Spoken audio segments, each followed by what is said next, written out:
নমস্কাৰ বন্ধুসকল, মোৰ নতুন এটি ভিডিঅ'লৈ আপোনালোক সকলোকে পুনৰবাৰ স্বাগতম জনাইছোঁ। আশা কৰোঁ আপোনালোক ভালে আছে, মজা আছে।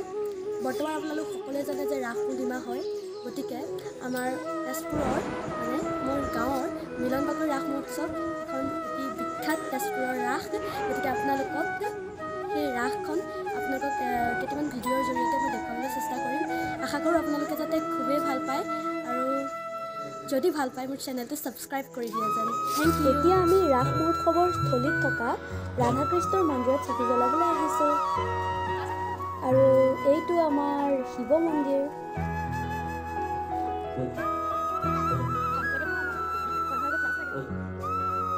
যিহেতু এতিয়া মন্দিৰত কৃষ্ণ পূজা আৰম্ভ হ'ব, সেয়েহে মন্দিৰত বহুতো ভক্তৰ সমাগম দেখিবলৈ পোৱা গৈছে।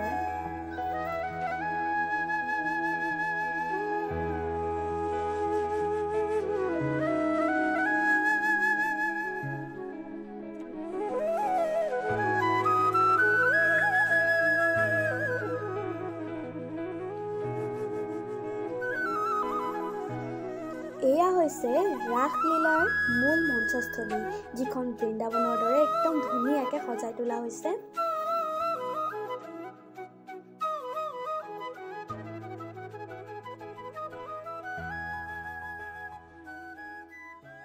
আৰু এতিয়া ৰাসৰ খোলবাদন অনুষ্ঠান আৰম্ভ হৈছে।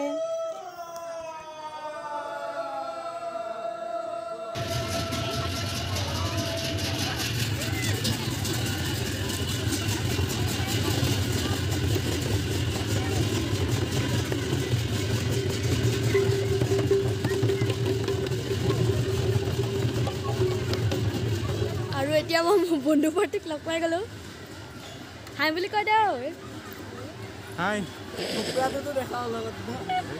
এতিয়া আমি ৰাসৰ মেকআপ কৰি আছে, মেকআপ কৰা চাওঁগৈ কেনেকুৱা হয়, ব'লক।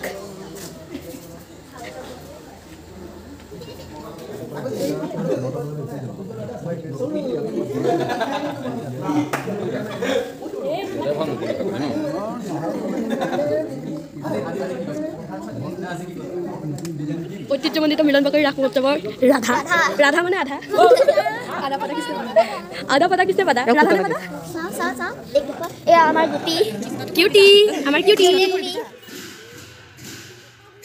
আৰু এতিয়া আমি ঘৰলৈ যাওঁ আৰু ঘৰত পেট পূজা কৰি আকৌ ৰাস চাবলৈ আহিম। আৰু এতিয়া আমি ৰাস চাবলৈ যাবলৈ ওলাইছোঁ।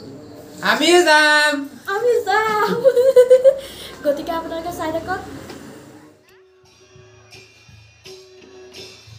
এয়া আপোনালোকে দেখিবলৈ পাইছে মূল ৰাস আৰম্ভণি হৈছে আৰু ইয়াৰ সূত্ৰধাৰীৰ প্ৰৱেশ ঘটিছে। মই কেৱল আপোনালোকক অলপহে দৃশ্যাংশ দেখুৱাবলৈ পাৰিম, নহ'লে ভিডিঅ'টো বহুত বেছি দীঘলৈ যাব। আৰু এতিয়া আমি ৰাধা কৃষ্ণৰ প্ৰৱেশ চাওঁ আহক।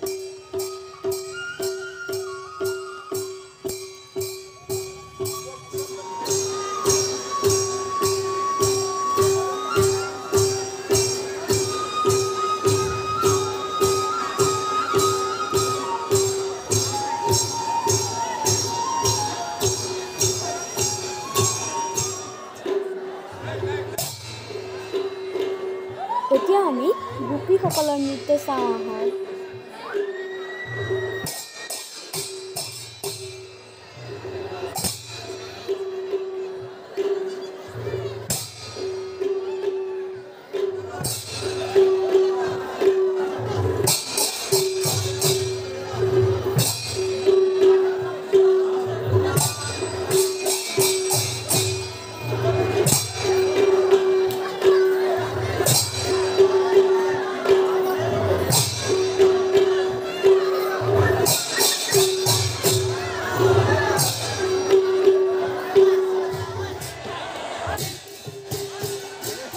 এতিয়া আমি ক্ৰমে পুতনা, চক্ৰবাদ, বকাসুৰ আৰু অঘাসুৰৰ প্ৰৱেশ চাই লওঁ আহক।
এয়া আপোনালোকে নন্দ আৰু যশোদাৰ প্ৰৱেশ দেখিবলৈ পাইছে আৰু এয়া আমাৰ খুৰাই নন্দৰ ভাওত অভিনয় কৰিছে।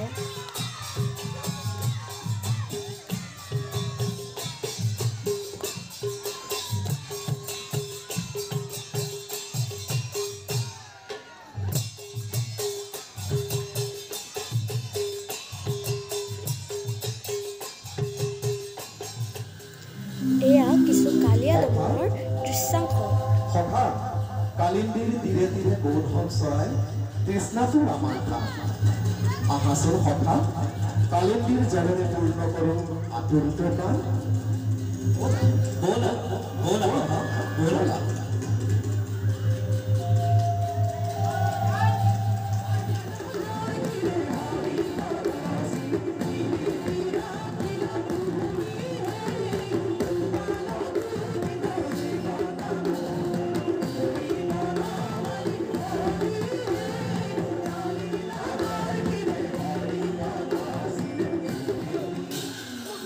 আৰু শেষত এয়া শংখচূড়ৰ প্ৰৱেশ।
গতিকে আজিৰ ব্লগটো মই ইমানতে সমাপ্ত কৰিছোঁ। আশা কৰোঁ আপোনালোকে ব্লগটো চাই ভাল পালে আৰু যদি ভাল পালে তেন্তে লাইক শ্বেয়াৰ কমেণ্ট আৰু মোৰ চেনেলটো ছাবস্ক্ৰাইব কৰি দিব আৰু লগতে থকা কাষত থকা ঘণ্টিটো মন্দিৰৰ ঘণ্টি বুলি ভাবি দবাই দিব আৰু